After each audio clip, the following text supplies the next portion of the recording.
Good afternoon, and welcome to the Hot Seat, a fireside chat on the issues of the community of Sunnyside. Tonight we will continue on our subject of the consolidation in school closures as proposed by HISD. And to my left sits Mr. Travis McGee, and to my right, Pastor James Nash. Last week we talked about the proposal that HISD has regarding closing several of the schools in the Sunnyside area and the views of the community regarding that proposal. We found out since we were here last that HISD's Board of Education has proposals on board right now that they're going to vote on this Wednesday on May 12th. And that proposal is to do exactly what they said that they were going to do, which would be closing the schools in the area, which would be Rhodes and Grimes, and consolidating them into Woodson. Mr. McGee, would you like to elaborate on that? Yes, the vote would take place Thursday, the May 12th at the Administration Building. We want everyone to come out and support this issue because they really and truly do not have to close our schools. 70% of HISD budget comes directly from our tax dollars, not the state of Texas. And over 70% of that budget is paid out in salaries. So between the 2007 bonds and the amount of money that they're giving out in salaries and bonuses, that's what have us in this predicament now. I really and truly don't think our kids should have to suffer because of their mismanagement of our tax dollars. Now, if they do consolidate these schools, it would be a horrible decision. Elementary kids do not have any place with middle school kids. When you put kids in these type of environments, then they are influenced by the older kids. I mean, gangs, molestation, drug use, everything else is going to take place in these schools. So these are the type of things that we are concerned about. This is the type of research that HISD has not done. It would have made more sense if they had to combine both of the elementary schools together versus putting the elementary schools with the middle school. All we saying in our community is not to move our schools, but to improve our schools.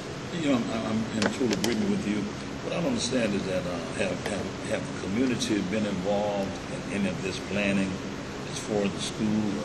Because you're talking about security, you're talking about safety, you're talking about kids, you're talking about a lot of things. What we would like to know is what about the money? Where's the money that shows that you don't have the money in order to consolidate your schools? Because there's a lot of things that's happening in the community. You know, even when we first got the information that these schools were being closed, there was not a lot of community input. I've always been concerned about people coming into the community and just doing things without having any community input whatsoever. I think it's important that the people that live in the community, people that know these schools, should have some, they should be brought to the table. But too many decisions are being made without bringing people in the community that have the knowledge and understanding and the numbers of these schools that they shouldn't be closed. Tell us where the money is so we can do something different with this. I don't understand that. In the press release that HISD put out on April 21st, it says that HISD is now reviewing school bus transportation policies in light of the changes to the school attendance zones to ensure that all students are able to get to their schools safely. That statement sounds good. Sounds very good. But I think about the little children that were going to Carnegie a couple of years ago. Those little children are now being made to cross Airport Boulevard. If they were interested in making sure that our children are safe, they would not, first of all, have taken that school from them and given it to the magnet school, Vanguard. And secondly, if they were going to take it, they would have provided transportation for those children. Not because of the distance. It's not 2 miles away. They don't live 2 miles away from the school, but because of the safety issue. So now I'm concerned that they're saying that they're reviewing the transportation policies. That does not say that they're going to provide busing for those children that are going to be going from Grimes and from Rhodes into Woodson. There are a lot of weeded areas. in the Sunnyside community that those children have to walk past. There are a lot of pedophiles in the Sunnyside area. Unfortunately, Sunnyside has a very high crime rate. These children have to deal with all of that just to get an education. Safety should come first. If I was looking at the HISD bond proposal from 2007, and it was brought to my attention that Grimes was allocated $4.8 million in that bond issue, and somewhere between $800,000 and $900,000 has thus far been spent on Grimes. Why spend that money on that school and then turn around and close it? That's wasted money. And if you're going to close that school and it was allocated $4.8 million, what's going to happen to the other $4 million that still exists that was allocated to that school? These are a lot of issues that the community as a whole need to address with HISD. Our children are our number one resource. Without these children, we cannot continue as a community because they have to grow up and be where we are one day. We talked about earlier, Mr. McGee, we talked about the enrollment of the schools that they have decided that they're going to close and the enrollment of the schools that they're going to keep open. The release says that McDade Elementary currently has an enrollment of 272 students, and they recommend that it closes. Rhodes Elementary has an enrollment of 320 students, and they recommend that it closes. Stevenson Elementary has an enrollment of 357 students, and they recommend that it closes. Grimes has an enrollment of 380 students, and they also recommend that it closes. Now, 380, fast math, 380 plus 320, that's 700 students. You're going to take 700 students and put all of those 700 students into Woodson. And see, what I don't understand is that if your kid is good in athletics, if they are that model student, if they make the straight A's, then they will come all the way from Bel Air and pick them up. But when we're telling you that we have a pedophile problem in our area, you're saying that the kids' lives are not that important, that you give them busing back and forth to school? As Reverend Nash started off with, they have yet to come and get input from the community. I mean, valuable input. We live here every day. We out here every day. We know more than any stats can give them. They have not even consulted with the census, the latest census, which would tell them that our population has increased. Now, my thing is, they shouldn't wait until one of our kids wind up raped or wind up dead, and then they'll come out and name the nearest park out to them, like they did with Miss Trilly Sykes in 1998. Even though we complained about the environment, even though we was complaining about the pedophiles then, but until she was raped and murdered, then they came out and cut that lot for two weeks. But if we go by that same lot today, the lot is still looking exactly the same. These are the type of things that we're talking about. We're not asking them to give us anything because our tax dollars is giving us what we're supposed to have anyway. Now, we want our kids to have the exact same education opportunities without leaving their neighborhoods. Each kid should have the right to the proper education in their own neighborhood at their own school, not when the school board deems it fit to close any of our schools down. Each time they close school, we don't get a tax reduction out of that. They have some of these schools that they have shut down 5 years ago, and now it look like abandoned buildings now. You go by the old Bastion, and Bastion sits directly next to a drug-infested, gang-infested apartment complex. They moved the old Bastion to the new Bastion, but if you look at it, they moved it from one drug-infested area behind another drug-infested area. So that's why it's more important for them to come to us and ask us what we need. Not what we want, but what we need for our area. And that way, everybody can make wiser decisions. The studies on the other side of town, they went out and did studies and see if the route's going to be safe. They haven't done that with us. The only thing they said, we're going to close y'all school down.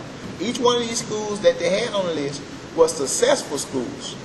Then you build a new school that's 4 years old, and that school not meeting the enrollment criteria either. But if you look at their enrollment criteria, 500 for elementary, 750 for middle, $1,000 to $1,250 for high school. That's our whole area. That's our whole area. A lot of our kids are getting bused from the area because we simply do not have the programs. And they're saying that the reason that, I'm looking at this, it said some of the reason that they made the decisions that they made to close the 4 schools and to redraw is that it gives students greater access to programs and services that smaller schools cannot afford. Well, I don't know what the budget is for smaller schools and what the budget is for any other schools, but I had a son that went to Woodson, and I can promise you that they don't have any services and programs at Woodson that I would consider to be exemplary. They no longer have a band at Woodson. They no longer have a band at Adams. They've taken those programs away. They no longer have a choir at Worthy. They've taken that program away. So if you're taking away programs from schools that could excel, if they had those programs available to them, to say, I'm going to move you now, you know, Grimes and Rhodes, you're going into Woodson, but what programs are they going to be afforded at Woodson that they could not get where they are? You move all of the top teachers out and transfer some of the top students out, you're still going to have a problem with education. The parents need to rail against this. Yes, and I believe, they haven't even considered the grandparents that are raising the kids. They haven't considered the young parents. In this society, it's now the old traditional way. The average grandmother now is like 35. They haven't taken any of this in consideration. If you look at all the schools, Woodson, Rhodes, all these schools they had, Grimes actually have the best location in the area. The kids don't have to cross 4 bayous. The kids don't have to walk through through all the weeded lots leaving out of the neighborhood. All these things should have been taken in consideration. I think that our elected officials on the school board, they're going to have a vote, but come November, we got to make it up in our minds also that we're going to have a vote. It's time to clear house. All elected officials that have not stood with their constituents on this. During the 2007 bond, Pastor Nash, he was there. We was strongly against it.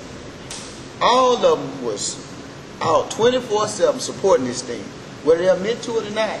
Building these big, pretty buildings and giving out all these bonuses and whatnot has put our kids dead last on their priority list. And that's what got us in this mess right now. Hold your elected officials accountable. And I'm not just talking the school board. It is time to clear house if we love our kids and want the best for our kids. I still say that if you want the school to be better, want the kids to be better, you have to implement programs into the school. The kids have too much time, free time, when they get out of school, rather than having a program that are going to attract kids to the school to make the parents have the kids come to school. They take them out. In closing, I would like to say, parents, make your children your first priority. Just like you make sure that they eat, they have a roof over their head, they're safe at home, make sure that they get a good education, make sure that those who are educating them care about your children, and hold HISD responsible for the education of your children.